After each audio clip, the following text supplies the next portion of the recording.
bienvenue Hélène Schumann, nous sommes ensemble sur Radio J jusqu'à 16h30. Bon, un temps pas formidable Hélène, aujourd'hui 8 degrés à Paris avec de la pluie toute la semaine. Voilà qui va nous plomber un petit peu, mais on va garder le moral.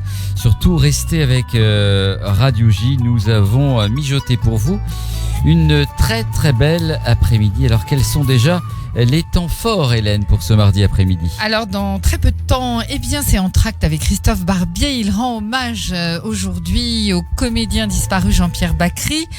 Et puis, nous aurons ensuite Alexandre Arcadi, évidemment, qui nous parlera également de Jean-Pierre Bacry. 15h35, c'est Catava, l'actualité des livres avec Yael Semama. Puis la carte blanche à Xavier Nataf. 16h05, les inconditionnels du Yiddish retrouveront Lise Gutmann pour 22 minutes de Yiddish Show.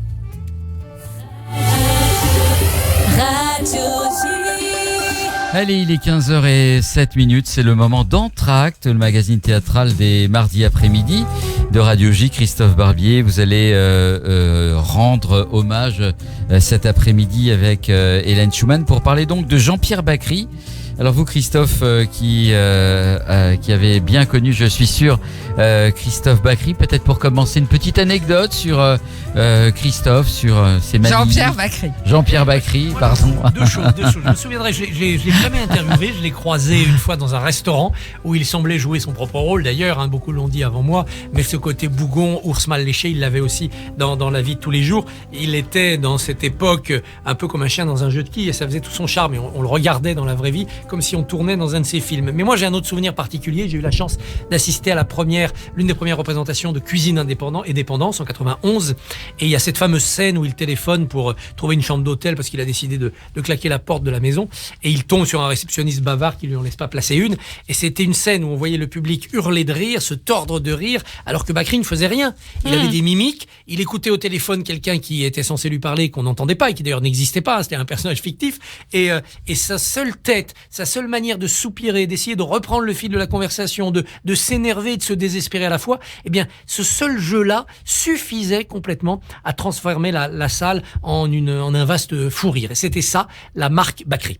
Alors Christophe, les Français connaissent Jean-Pierre Bacry comme acteur de cinéma. Mais nous savons, vous et moi, que sa famille d'origine, c'est bien sûr le théâtre, Christophe. C'est le théâtre comme beaucoup d'artistes. C'est le théâtre avec un parcours finalement assez classique, comme on l'écrirait dans un livre. Naissance en Algérie en 1951. En 62, bien entendu, l'indépendance de l'Algérie faisant, la famille quitte Castiglione, la ville natale de Jean-Pierre Bacry, vient s'installer dans le sud de la France, à Cannes. Mais assez rapidement, alors qu'il aurait pu aller vers l'enseignement, Jean-Pierre Bacry décide de monter à Paris, comme on dit, monter à Paris, quitter Cannes, monter à Paris. Et là, il va vous rencontrer, Hélène. Il va me rencontrer. C'est les années de formation et vous vous croisez au cours Simon. Absolument, je rencontre... il n'est pas dans ma même classe, il est chez Madame Constant. À l'époque, c'est vraiment celle qui fait les 3e années, c'est-à-dire les comédiens déjà bien confirmés. Et moi, je rentre par hasard et je vois ce type incroyable sur scène. Il avait une veste bleue un peu trop chic avec cet accent, moitié du sud, moitié pied noir. Mais en tout cas... on n'entendait que lui, il irradiait. Et c'est vrai qu'après, je l'ai connu un peu davantage. On s'est vu, il me faisait hurler de rire. Et je l'ai perdu de vue parce que finalement, sa montée a été trop vite. Ça a été fulgurant, Christophe. Et c'est vrai qu'il a commencé au théâtre. Bien sûr. Il commence au théâtre et par le théâtre le plus classique qui soit, puisqu'il commence en jouant dans Lorenzaccio, en jouant dans Ruy Blas, en jouant dans Don Juan, mise en scène de Jean-Pierre Bouvier, donc un comédien et un metteur en scène extrêmement avec Roger Hanin derrière, toujours. Derrière Roger Hanin pour d'autres pièces aussi. Donc vraiment, il y avait à la fois avec Roger Hanin cette filière pied noir, mais il y avait aussi cette exigence du théâtre classique, c'est-à-dire de la bonne diction, des bons textes. Et tous ceux qui considèrent que le parler un peu naturel, un peu bougon, un peu mâchonné de Jean-Pierre Bacry était une sorte d'improvisation, pas du tout. Non. C'est parce qu'il avait cette solide formation de théâtre classique qu'il a pu, à un moment donné, s'en extirper et développer son art à lui. On y reviendra. Mais le théâtre, c'est aussi une autre rencontre. C'est Jean-Michel Ribes et Roland Topor pour Bataille. Bataille, c'est une pièce importante dans la carrière de Jean-Pierre Bacry comme acteur. Pas seulement parce qu'avec Rib, il va rencontrer quelques temps plus tard Agnès Jaoui en montant une pièce d'Harold Pinter, mais Bataille, c'est 3 sketchs écrits par Topor et Rib.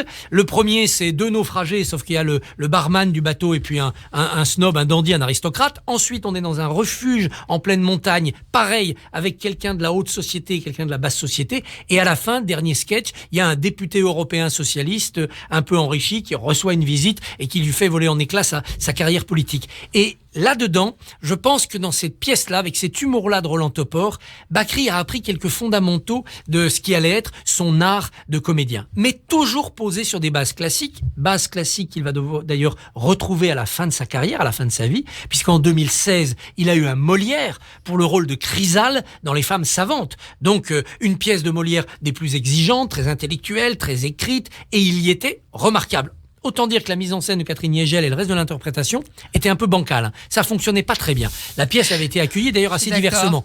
Mais tout le monde convenait que Bakri avait réussi à réconcilier dans ce rôle de Chrysale à la fois ce qui faisait son personnage public, faire du Bakri, le côté misanthrope, bougon, et en même temps être fidèle au canon de Molière. Et c'est là qu'on se rend compte qu'il avait construit un personnage parfaitement compatible avec les plus grands textes et les plus grands auteurs.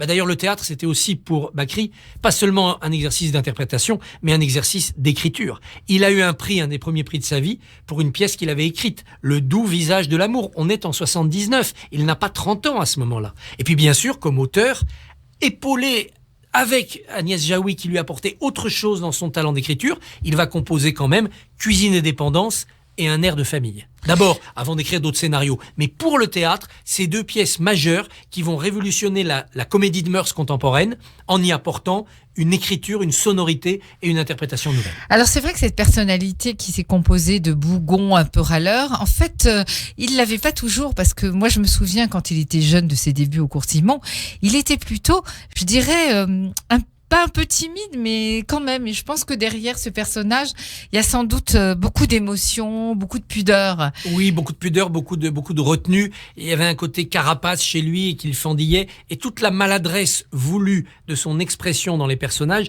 venait aussi de cette psychologie-là. Ce petit bégaiement qui lui faisait dire je sais pas ce que tu dis, mais maman, enfin arrêtez, qui faisait aussi un de ses ressorts comiques. Ça venait aussi, je pense, de cette timidité. Alors, et il va construire. Oui. Allez-y. Alors justement, Jean-Pierre Bakri a inventé un mode comique inédit, Christophe Barbier. Fondé, à mon avis, sur 3 piliers. D'abord, le pilier Canal+. Le comique de Canal+. Il a été un des grands complices d'écriture et de jeu d'Alain Chabat, à travers le film notamment Didier. Mais aussi collaboré à l'écriture d'Obélix, collaboré à Santa et compagnie, donc il était resté proche de Chabat. Et le comique très parisien, très télévisuel de Canal+, et de cette bande-là, avait rencontré celui de l'homme de théâtre qui était Jean-Pierre Bakri. Il y avait de l'absurde dans ce comique. Tout était possible, on créait des situations absurdes. C'est le comique des nuls, c'est le comique qui a fait le succès de Canal+. De l'insolence, beaucoup d'insolence contre les puissants, contre le système, ce que Bakri tout seul n'aurait peut-être pas osé initialement. Et puis, un comique très potache, qui pouvait même être parfois un peu cacaboudin. On connaît l'humour de Canal+ de ce côté-là. Mais lui, il y ajoutait une deuxième dimension. Et grâce à Agnès Jaoui, un comique beaucoup plus adulte, beaucoup moins potache, beaucoup plus mature, qui s'est appuyé sur une écriture très soignée, et sur une bande. Après la bande de Canal+, dont il était un compagnon de route seulement, la bande Bakri Jaoui, c'est-à-dire Zabou Bretman, c'est-à-dire Sam Karman, c'est-à-dire Jean-Pierre Daroussin. On a eu dans l'histoire du cinéma et du théâtre français plusieurs époques. Il y a la bande de Claude Sautet, Vincent François, Paul et les autres. Très bien. Il y a la bande qu'on a enterrée aussi récemment des Enfants du Paradis, Bedos, Brasseur, Lanoux, etc., Jean-Pierre Mariel, toute cette génération-là. Il va y avoir après la bande de Guillaume Canet. Là aussi, les petits mouchoirs, c'est du comique de bande. C'est des générations. Il y avait eu la bande du Splendide. Eh bien, Bakri Jaoui, ça va correspondre à cela. 3e pilier de son comique. On est au début des années 90 pour Un air de famille, pour Cuisine et dépendance. C'est la fin des idéologies.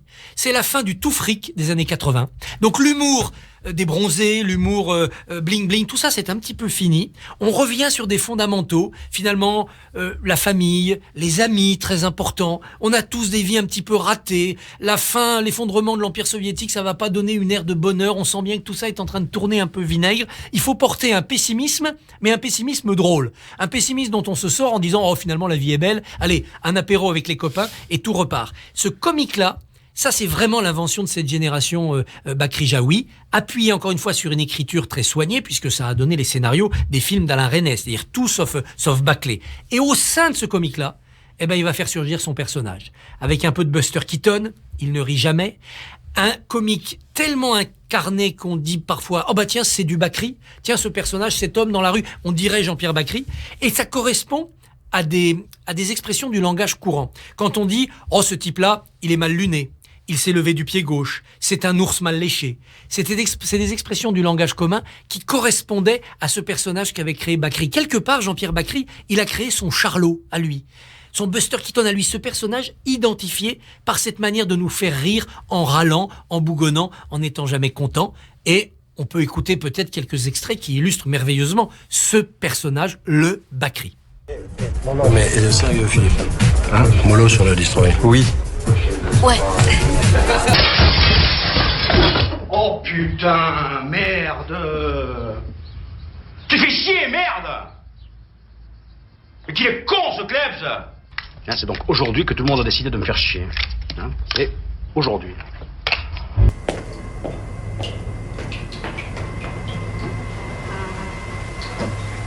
Je finirai tout seul. Oh patron, mais faut pas être défaitiste comme ça, vous pouvez pas savoir ce qui va arriver, ça se trouve... Mais quoi je t'ai dit tu peux y aller, je finirai tout seul, qu'est-ce qu'il y a? Ah, quel mépris. 2 heures de retard. Et pour finir, un prétexte débile, trouvé à la va-vite. Même pas foutu d'inventer quelque chose de plausible. Il n'y a que du mépris là-dedans. Ils se sont excusés. La voix de Jean-Pierre Bakri, Christophe. Voilà. Alors, les histoires qu'il composait avec Agnès Jaoui vont-elles résister au temps qui passe ? C'est très difficile de savoir chez des auteurs ce qui va survivre à l'époque, ce qui va disparaître. C'était très compliqué de savoir que Eugène Labiche survivrait et que Eugène Scribe disparaîtrait. Donc, vous voyez, on va pas se risquer au pronostic, mais quand même, moi je suis optimiste parce qu'il se trouve qu'un air de famille et cuisine et dépendance ont été remontés. Créés en 91 et 96, remontés en 2017. On pourrait se dire, près de 25 ans après, c'est fini, ça va plus faire rire. Et ça a fait rire. Plus que faire rire, ça a touché le public. En 2017, au Théâtre de la Renaissance, ces textes-là n'avaient pas pris une ride. Ce n'étaient plus les mêmes interprètes, mais la génération suivante qui arrivait à faire rire avec les mêmes textes. Alors pourquoi ? Alors j'ai réfléchi un petit peu et quand on regarde le personnage qu'a créé Jean-Pierre Bakri, le comique qu'a incarné Bakri avec Agnès Jaoui, qu'est-ce que c'est ? C'est d'abord le type mal dans sa peau. Mal dans sa peau, pas content de son corps, sachant qu'il n'est ni beau, ni séducteur, ni brillant, qu'il passe à côté de toutes les réussites de l'époque. Ça, c'est assez éternel. Et on trouvera toujours celui qui, mal dans sa peau, a peur qu'on rie de lui, et qui, en ayant peur qu'on rit de lui, fait rire. Ensuite, il y a celui qui est inadapté à l'époque. L'époque va vite, l'époque elle est à la performance, l'époque elle est au clinquant, et lui, ça ne marche pas, il n'est pas bien dans cette époque. Ça aussi, je pense, ça lui permettra de passer à la postérité. Et puis enfin, j'ai été surpris depuis hier, depuis sa disparition, de voir l'attachement profond, l'émotion profonde que ça soulevait. Pas seulement parce que c'est un peu de notre jeunesse qui disparaît avec lui, mais parce qu'en ayant décrit comme ça le mal de la quarantaine, la crise de la quarantaine, ils ont touché, lui et Agnès Jaoui, ils ont touché un invariant de la nature humaine. Et ça leur permettra peut-être de durer. Alors Christophe, on a Alexandre Arcadi en ligne, vous restez avec nous. Christophe Barbier, bien sûr. Alexandre, bonjour. Oui, bonjour. Merci d'être avec nous pour évoquer sur Radio J la figure de ce grand comédien. On en parlait avec Christophe Barbier. On peut dire, Alexandre, que vous êtes le premier à lui avoir mis le pied à l'étrier, si on se souvient que c'est le rôle de Jacky Azoulay dans Le Grand Pardon, que à partir de ce moment, sa carrière va exploser, Alexandre. Oui, c'est vrai. C'est vrai que dans un premier temps, je freinais un petit peu à l'idée de le rencontrer. Je ne le connaissais pas. C'est Roger Hanin qui l'avait sous son aile et qui voulait absolument que je puisse le voir pour le rôle de Azoulay. Et un jour, à un déjeuner, Roger me dit il y a une surprise. Tu sais, le comédien là que je voulais te présenter, il vient pour le café. Et là arrive Jean-Pierre Bakri, mais dans l'accoutrement d'un petit Mac de Belleville, ce que je cherchais comme personnage, c'est-à-dire costume rayé, courmette, cheveux gominés, cravate à pois. Il était le personnage. Et je lui ai dit cette phrase, je m'en souviens très bien, je ne vous connais pas, mais vous avez le rôle et je ne me fais aucun doute. Et évidemment, quand il est arrivé sur le plateau, et j'ai eu la chance, durant ce film, de pouvoir mettre en scène toute une génération d'acteurs, que ce soit Richard Berry, Ouais. le regretté Bernard Giraudot et bien d'autres. Il est arrivé, il a trouvé sa place et sa personnalité. C'était une façon aussi pour lui de retrouver sa famille, Bien sûr, d'Algérie. sa vraie famille. Quoi. Ouais. Alexandre, on entend juste quelques secondes et justement un extrait du Grand Pardon où il y a Jean-Pierre Bacry. Touche pas à la bagnole, toi, touche pas. Allez, efficace, efficace. Faut que je te parle à toi. Salut. Champion du monde, là. Ça va? Tiens, René. Ça va? Oh, Jacquet, ça fait 2 heures que j'attends, là. Voilà un extrait du Grand Pardon. Alexandre, est-ce que vous vous attendiez après une telle carrière qu'il a fait? Écoutez, en le voyant jouer ce personnage et après, juste après, puisque j'ai eu la chance de le mettre en scène dans le Grand Carnaval, Oui, bien sûr. évidemment, j'ai découvert un acteur, quoi, qui avait cette particularité d'être quelqu'un qui avait une distance par rapport à ses rôles, cet œil rieur, ce bégaiement donné au personnage une humanité exceptionnelle. Moi, j'étais évidemment sûr qu'il allait faire une carrière. Je l'ai été pour Patrick Bruel, Oui. pour bien d'autres. Voilà, j'étais sûr de cela, oui. Alors Alexandre Arcadi, c'est un juif d'Algérie, hein, Jean-Pierre Bacry, tout comme Oui. vous. Est-ce que c'était important pour lui, ses racines? Je ne sais pas. Franchement, Ouais. je pense qu'il était plutôt en retrait, ou il voulait d'apparence montrer ce retrait. Ouais. La preuve en est, c'est qu'après mes films, il a refusé tous les personnages de juifs pieds noirs. Hein. Oui. On l'a plus vu dans aucun de Oui. ce genre de films. Donc je crois qu'il était un peu en retrait. Il est parti sur d'autres bases. Et puis bon, je ne sais pas dans son histoire personnelle ce qui s'est passé vraiment. On n'en a Ouais. pas vraiment parlé. Voilà. Ouais. Mais c'est vrai que pendant un moment, on l'a vu, on en parlait avec Christophe Barbier, notamment au théâtre. Il était quand même beaucoup avec Roger Hanin, et puis dans vos films, je crois que sa bande de copains, c'était important pour lui. Et c'est vrai qu'il y avait Berry, Darmon, Sam Carman, etc. Et vous, en premier lieu. Donc, je pense que c'est là où il se retrouvait dans sa famille, peut-être. Oui, ils se sont retrouvés dans cette famille, mais à vrai dire, j'ai pas l'impression qu'il avait beaucoup d'amis. Hein. Il avait, D'accord. je pense que ses amis pouvaient compter on pouvait les compter sur une doigt d'une main. C'était quelqu'un d'un peu réservé, Voilà. très solitaire. Il l'a montré, ne pas affronter les médias, être là quand il le faut, mais pas trop. Enfin bon. Sa personnalité, il l'a développée durant toutes ces années. Alors, Christophe Barbier va intervenir, Oui, Alexandre. vous évoquiez ce très léger bégaiement, parfois volontaire qu'il mettait dans ses personnages. Comment il travaillait ses textes? Est-ce que c'était très travaillé, cette manière d'interpréter? Est-ce qu'il était dans la spontanéité de l'incarnation au fur et à mesure qu'on tournait les scènes? On n'a jamais su, que ce soit au théâtre ou au cinéma, quelle était la part de la situation qu'il jouait presque en improvisant et la part de travail. Moi, j'ai dû attendre son rôle dans Molière, dans Chrysale des femmes savantes en 2016 pour me rendre compte qu'il était capable de respecter au cordeau une partition. Avant, je pensais qu'il jouait presque tout à l'impro. Moi, je ne connais pas un seul grand acteur qui ne travaille pas avant. Donc, il faisait partie de ces acteurs qui travaillaient énormément ses rôles. Et quand il arrivait sur le plateau, il savait où il allait, il savait ce qu'il devait faire. Il n'était pas dans l'improvisation. Il donnait cette impression d'improvisation. Tout ça était bien fondé, bien construit, et c'est le propre même des bons acteurs, quoi. Alors Alexandre, dans les films, il s'est fabriqué un côté un peu râleur, extrêmement drôle, décalé.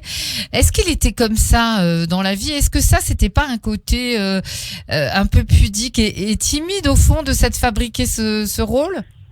Mais c'est une forme de carapace, il se protégeait, et c'était la meilleure façon de se protéger, c'est de râler. Donc on avait peur de le déranger. Donc voilà, il n'était pas dérangé. Il intervenait quand il avait envie d'intervenir. Mais tout ça était fondé dans une façon de vivre, et c'était sa façon de vivre, c'est-à-dire un peu en retrait, Quand il avait besoin de pousser un coup de gueule, il le faisait. Ouais. Quand il n'était pas nécessaire, il se taisait. C'est vrai que vis-à-vis d'Israël, il n'a jamais vraiment montré quoi que ce soit, vraiment.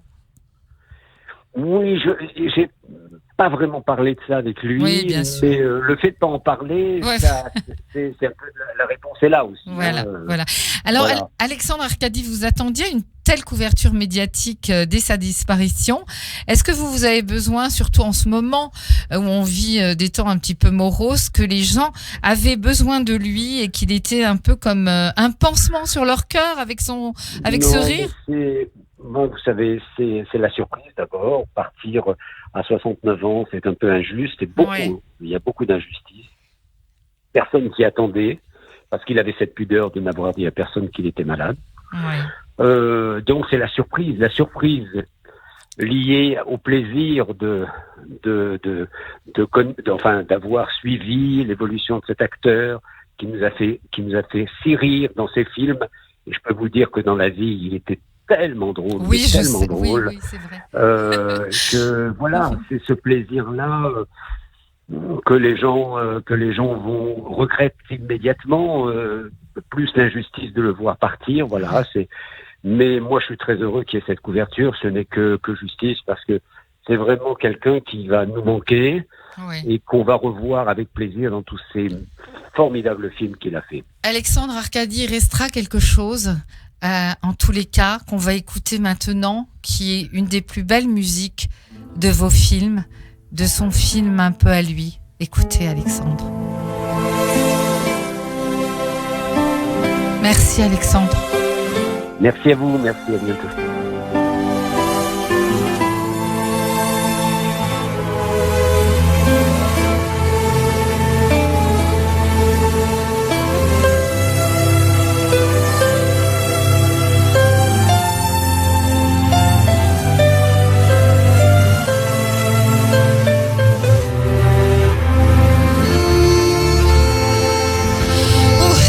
Christophe Barbier, la musique du Grand Pardon, très belle musique, et l'occasion d'avoir découvert Jean-Pierre Bacri.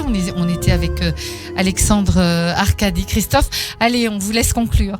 C'est toujours une part de notre jeunesse ou de nos jeunes années qu'on enterre quand on voit comme ça disparaître quelqu'un qui nous était si familier et qui était tellement un personnage de la vie courante, tellement un personnage comme on peut se sentir chacun selon les bons et les mauvais jours, et qu'on avait envie d'aimer tout en le trouvant bougon et insupportable. Ce qui est remarquable quand même, c'est que cet homme qui aurait pu choisir la facilité, parce qu'il aurait pu prendre des rôles faciles comme ça et se reposer sur son talent de comique et faire toujours le même film pendant toute sa carrière, il a réussi à se hisser au-dessus de cela et d'avoir en tant qu'auteur, en tant que scénariste, en tant qu'acteur, la nécessité de se surprendre, de se donner des défis.